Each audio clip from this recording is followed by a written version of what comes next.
à tous, chers amis scorpions. Alors, aujourd'hui, on va faire le tirage pour le mois de mai et je suis un petit peu en retard, je suis vraiment désolée. Les petits ennuis techniques, maintenant c'est réparé.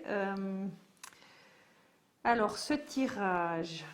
Alors, tout d'abord, j'aimerais quand même vous remercier pour les commentaires précédents. C'est vraiment très sympa de faire vivre la chaîne avec un like, avec un partage, un commentaire. Évidemment, c'est ce qui fait vivre les chaînes YouTube. Donc, je vous remercie de continuer pour la suite. Voilà, qu'est-ce que vous nous dites, chers amis scorpions, pour ce mois de mai? Alors, ce qu'on voit ici, ça manque pas de sagesse, hein, ce tirage. On a des cartes, on a une, deux, trois, quatre cartes de sagesse. Quand je dis de la sagesse, c'est avec une expérience d'introspection, de connaissance. Il y a même celle-ci encore, même 5 cartes, où vous savez comment ça fonctionne. Les énergies, etc., dans votre vie, comment trouver l'équilibre, etc. On voit qu'il y a quelque chose de compris, mais on voit aussi qu'il y a encore un travail où l'œuvre, on va dire l'œuvre de vous-même à vous regarder. À vous regarder, je dirais, en allant vers l'expérience de vous regarder sans juger, mais aussi en allant vers l'expérience de regarder les autres sans juger. Et ça, c'est comme s'il y avait quelque chose de... Oui, c'est comme si, en fait, ce jugement, hein, auto-jugement, perfection, ce sens de la perfection, est-ce qu'il est en train de tomber, mes chers amis scorpions? Alors on peut, c'est bien de faire soit du bon travail, de faire de la belle œuvre en général, mais j'ai l'impression que là il y a quelque chose que vous avez vu en vous-même, que vous regardez. D'ailleurs on a la carte ici où vous regardez vos ombres, vous regardez, et puis il y a comme si quelque chose, ça c'est le tirage un peu général de tout, comme s'il y a quelque chose qui s'enclenche, qui s'allume. Et qui vous permet d'être un peu plus lumineux et puis d'aller, on va dire, dans votre soleil, dans votre part la plus belle. J'ai l'impression qu'il est en train d'arriver ça. Mais ça passe quand même par ce fameux jugement dont je vous parlais tout à l'heure, où on prend conscience que quand on juge les autres, on se juge soi, vous voyez? Et que c'est peut-être pas la meilleure des formules dans la vie. Et que c'est quelque chose qui vous a quand même mis dans une position où, vous voyez, on a ça c'est plus, j'ai l'impression, dans le travail, mais j'ai l'impression que c'est aussi d'une manière générale, comment vous percevez la vie, comment on vous a fait percevoir la vie aussi, c'est que, en fait, il n'y a plus besoin de porter de masque. Il n'y a plus besoin de porter de masque et d'être peut-être dans ce jugement et peut-être même dans la critique. C'est quelque chose à laisser tomber. Vous voyez, il est là, elle est là cette carte de l'homme masqué qui regarde en dessous. Et j'ai l'impression que vous êtes en train de vous rendre compte que quand vous mettez des choses sur vous et quand vous mettez des choses sur les autres, vous êtes en train de vous rendre compte aussi que ça s'appelle de la critique. Et que quand on a cette carte-là, ça ne se fait pas en face, hein. Ça se fait caché. C'est-à-dire, je vais divulguer des choses sur quelqu'un. Ça s'appelle de l'hypocrisie, en fait. C'est comme si on avait une carte en nous d'hypocrite, mais c'est aussi quelque chose qui peut si ça ne vous concerne pas, ça, personnellement, que vous êtes en train de, on va dire, de vous rendre compte d'une contre-vertu qui est active chez vous, qui peut s'appeler hypocrisie, qui est activée par Dieu sait quel mouvement personnel, mais peut-être de la jalousie, peut-être pour vous maintenir dans un endroit où vous êtes positionné, vous avez cru vous positionner avec une certaine forme de puissance, etc. C'est toujours en fait pour une espèce de protection, une self-protection pour gardienner quelque chose, hein, c'est toujours ça, c'est pas une critique ce que je suis en train de vous dire. Je suis en train de vous dire qu'il y a le masque de l'hypocrisie qui est certainement en train de tomber parce qu'on est en train de se rendre compte que ça vient de nous, ce jugement. Et quand on juge l'autre, on se juge soi-même. Et quand on juge soi-même, on juge l'autre. Et puis que mieux vaudrait passer par une autre porte. Quand on passe par une autre porte, ben, on devient un petit peu plus conscient, on va dire d'énergie plus élevée. On a deux cartes ici d'énergie très élevée, où on prend conscience que c'est un moyen inutile parce que c'est un moyen pervers. Pourquoi? Parce que quand on se juge et qu'on se saccage, ou qu'on juge l'autre, et puis qu'on divulgue des choses sans que l'autre soit là, l'autre ne peut pas se défendre. Vous voyez? Et vous-même, quand si vous vous jugez trop, eh ben, ça tourne toujours autour de ce jugement, puis il n'y a jamais rien qui est parfait. C'est ça qui est dommage, il n'y a jamais rien qui est parfait. Donc on vous demande ici il y a la sagesse qui vient là-dessus, en fait. C'est éclairé par la sagesse.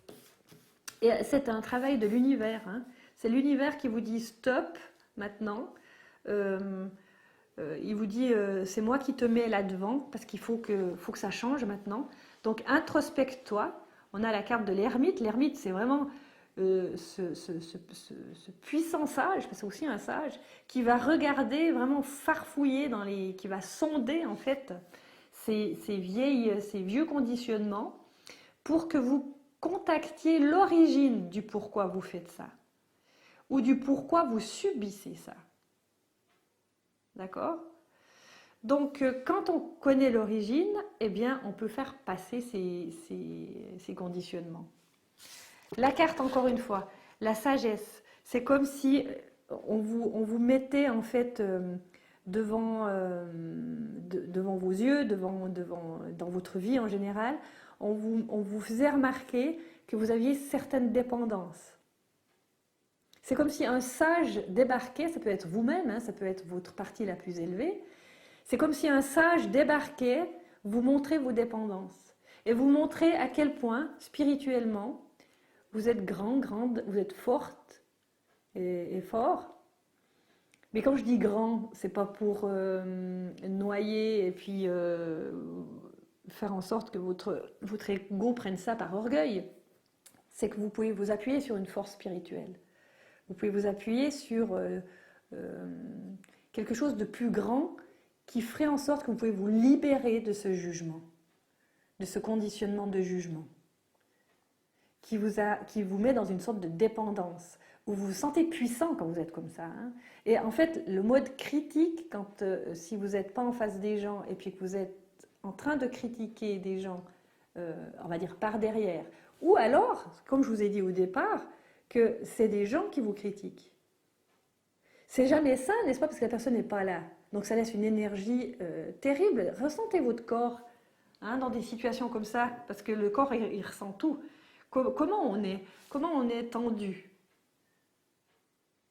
On n'est pas bien hein, avec ça, on n'est vraiment pas bien. Donc le travail est en train de se faire, où vous regardez ça en miroir et que vous allez laisser tomber ça, et Dieu merci. L'histoire de la dépendance, elle est importante. Quelle dépendance se cache là-dessous? J'ai une perception de la puissance dans laquelle ça vous met.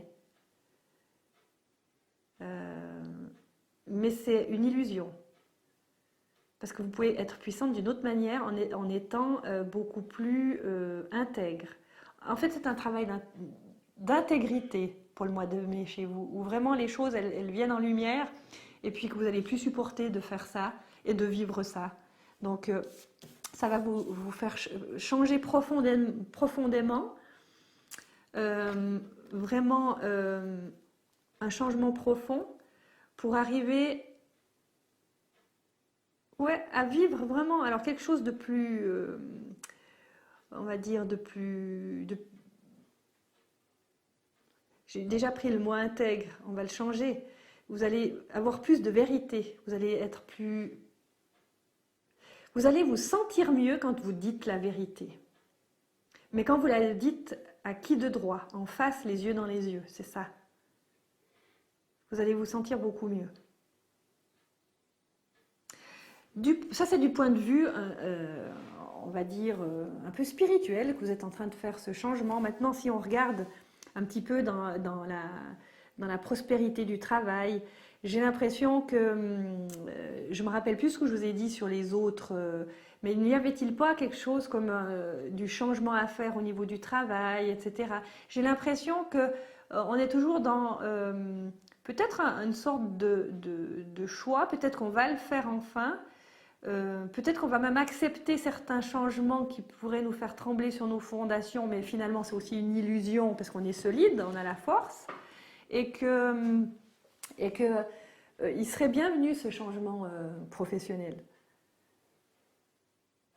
Il sera bienvenu parce qu'il va vous combler sur autre chose. On vous dit de tenir bon par rapport à ça. Au niveau amoureux, je dirais que c'est comme si c'était pas vraiment le moment. Il y a ce changement à faire pour le mois de mai par rapport à votre intégrité, à sortir de la critique et du jugement, hein. Donc il y a cette intégrité à prendre pour ensuite, une fois que vous aurez dépassé ça, voir effectivement que si votre souhait c'est d'aller dans l'amour amoureux avec un ou une partenaire, eh bien ça va être permis. Mais il faut passer par ce cap-là. Ça va vous prendre votre énergie à dépasser ça. Et à vivre plus dans le cœur aussi. Et puis ça va vous prouver aussi que d'être intègre avec vous et avec les autres, et vice-versa, ça va vous montrer un autre aspect de la relation. Vous serez en relation avec vous-même, ça sera plus tranquille, mais aussi en relation avec les autres, ça va vous apporter beaucoup de choses positives. Voilà mes chers amis scorpions. Si vous avez besoin de compléments, je vous laisse venir en dessous, enfin vous pouvez regarder en dessous de la vidéo, il y a mon site internet, vous pouvez me contacter pour quelque chose de très personnel. Si vous voulez un complément, ben, allez voir tout simplement l'ascendant, ça vous donnera d'autres perspectives. Et puis, en tout cas, bon mois de mai. Et moi, je vais vous revoir, je pense, à la fin mai pour, je vous enverrai le prochain tirage pour le mois de juin. Et je me réjouis de savoir ce que vous devenez. En tout cas, mettez-moi des petits commentaires pour me dire ce que vous ressentez. Merci beaucoup de vos likes. À bientôt.